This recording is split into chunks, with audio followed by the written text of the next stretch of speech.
ಬಿಸಿಲುನಾಡು ಬೀದರ್ ಜಿಲ್ಲೆಯಲ್ಲಿ ನಿನ್ನೆ ಬಿರುಗಾಳಿ, ಗುಡುಗು, ಸಿಡಿಲು ಸಹಿತ ಭಾರೀ ಮಳೆ ಆಗಿದೆ. ಸತತ 1 ಗಂಟೆಗಳ ಕಾಲ ರಭಸವಾಗಿ ಗುಡುಗು, ಸಿಡಿಲು ಸಮೇತ ಮಳೆಯಾದ ಕಾರಣದಿಂದಾಗಿ ಸಾಕಷ್ಟು ಅವಾಂತರಗಳು ಸೃಷ್ಟಿಯಾಗಿದೆ. ಇನ್ನು ಬೀದರ್ನ ಔರಾದ್, ಕಮಲ್ ನಗರ ಮತ್ತು ಬಾಲ್ಕಿ ತಾಲೂಕುಗಳಲ್ಲಿ ಸಾಕಷ್ಟು ಮಳೆ ಆಗಿದೆ.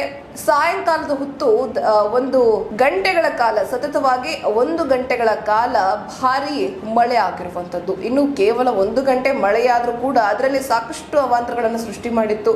ಈ ಸಿಡಿಲು ಬಡಿದು ತೆಂಗಿನ ಮರಕ್ಕೆ ಬೆಂಕಿಯು ಹತ್ಕೊಂಡಿರುವಂತದ್ದು, ದಗದಗನೆ ಹೊತ್ತಿ ಉರಿದಿರುವಂತದ್ದು ತೆಂಗಿನ ಮರ, ಜೊತೆಗೆ ಒಂದು ಲೈಟ್ ಕಂಬವು ಕೂಡ ಉರುಳಿ ಬಿದ್ದಿದೆ ಬಿರುಗಾಳಿಯ ರಭಸಕ್ಕೆ. ಈ ರೀತಿ ಲೈಟ್ ಕಂಬ ಬಿದ್ದಿರೋದ್ರಿಂದ ಜನ ಗಾಬರಿಗೊಂಡಿದ್ರು. ಸದ್ಯ ಅಲ್ಲಿ ಯಾವುದೇ ಪ್ರಾಣ ಹಾನಿ ಆಗಿಲ್ಲ. ಯಾಕೆಂದ್ರೆ ಮಳೆ ಕಾರಣದಿಂದಾಗಿ, ಜೋರಾಗಿ ಗಾಳಿ ಬೀಸ್ತಾ ಇರುವ ಕಾರಣದಿಂದಾಗಿ ಆಚೆ ಯಾರು ಇರ್ಲಿಲ್ಲ, ಆ ರಸ್ತೆಯಲ್ಲಿ ಯಾರು ಇರ್ಲಿಲ್ಲ ಅನ್ನೋ ಕಾರಣಕ್ಕಾಗಿ ಯಾವುದೇ ಅಹಿತಕರ ಘಟನೆ ನಡೆದಿಲ್ಲ ಅನ್ನೋದು, ಜೀವಹಾನಿ ಆಗಿಲ್ಲ ಅನ್ನೋದು ಸಮಾಧಾನದ ವಿಷಯ.